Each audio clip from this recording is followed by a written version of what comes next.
গাজার যুদ্ধক্ষেত্র থেকে এক করুণ গল্প উঠে এসেছে, যে গল্প যুদ্ধের নৃশংসতা, বিভ্রান্তি আর মানবিক বিপর্যয়ের এক প্রতীক হয়ে দাঁড়িয়েছে। ইসরায়েলি সেনা তামির নিমরোদি, যিনি জীবিত অবস্থায় হামাসের হাতে বন্দী হয়েছিলেন, তিনি শেষমেশ নিজের দেশের বিমান হামলায় প্রাণ হারিয়েছেন, এমনটাই জানাচ্ছেন তাঁর পরিবার।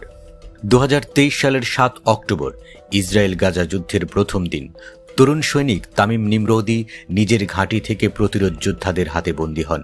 পরিবার তখনও আশায় ছিল কোনো না কোনোভাবে তামিম ফিরে আসবেন, কিন্তু 2 বছর পর যুদ্ধ শেষে তার নিথর দেহ ফিরে এলো ইসরায়েলে। তার পরিবার জানিয়েছে তামির জীবিত অবস্থায় অপহৃত হয়েছিলেন, কিন্তু মারা যায় ইসরায়েলের বোমায় বন্দী দশায়। ইসরায়েলি সেনাবাহিনীও নিশ্চিত করেছে তামিরকে জীবিত অবস্থায় বন্দী করা হয়েছিল, কিন্তু তার মৃত্যু কিভাবে হলো তা তারা স্পষ্ট করে বলেনি। পরিবার বলছে, বারবার বোমা বর্ষণে যেভাবে গাজা ধ্বংস হয়েছে, তামিরও সেই আগুনের মধ্যে পুড়ে গেছে। প্রতিরোধ যোদ্ধারা মঙ্গলবার 3 জন মৃত ইসরায়েলি বন্দীর দেহ ফেরত দেয়। এর আগের দিন ফেরত দিয়েছিল আরও 4 জনের দেহ। মোট 21 জন মৃত বন্দীর দেহ ফেরানোর অঙ্গীকার করেছে তারা, তবে আশঙ্কা রয়ে গেছে কিছু দেহ হয়তো আর খুঁজে পাওয়া যাবে না।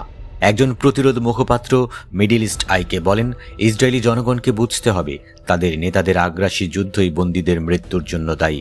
আমাদের অনেক ইউনিটের সঙ্গে যোগাযোগ বিচ্ছিন্ন হয়েছে, ধ্বংসস্তূপের নিচে রয়েছে তারা ও বন্দীরা।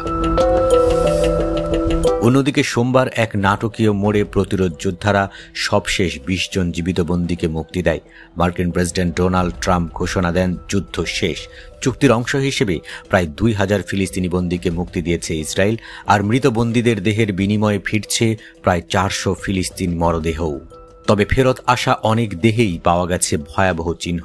চিকিৎসা সূত্রে জানা গেছে কারো দেহে গুলির দাগ, কারো হাত পা বিচ্ছিন্ন, কেউ হয়তো ট্যাঙ্কের নিচে পিষ্ট হয়েছে। এমন পরিস্থিতিতেই নতুন করে উত্তেজনা ছড়িয়েছে।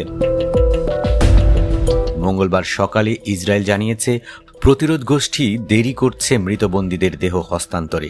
এর অজুহাতে তারা রাফাহ সীমান্ত বন্ধ রাখার হুমকি দিয়েছে, গাজায় ত্রাণ প্রবেশ সীমিত করার ঘোষণা দিয়েছে। জাতিসংঘ এই পদক্ষেপের তীব্র নিন্দা জানিয়েছে। জাতিসংঘের মুখপাত্র রিকার্ডো পিরেস বলেন, যত দ্রুত সম্ভব রাফাহ ক্রসিং খুলতে হবে। বন্ধ থাকলে গাজার দক্ষিণে আশ্রয় নেওয়া লাখো মানুষের দুর্ভোগ আরও বাড়বে। বুধবার প্রায় 600 ত্রাণবাহী ট্রাক গাজায় ঢোকার কথা থাকলেও রাফাহ ক্রসিং এখনও ধ্বংসস্তূপ। এদিকে ফিলিস্তিনি কর্তৃপক্ষ বলছে, যুদ্ধবিরতির মাঝেও ইসরায়েল অন্তত 27 বার যুদ্ধবিরতি লঙ্ঘন করেছে। এর মধ্যেই মঙ্গলবার মারা গেছে 7 জন।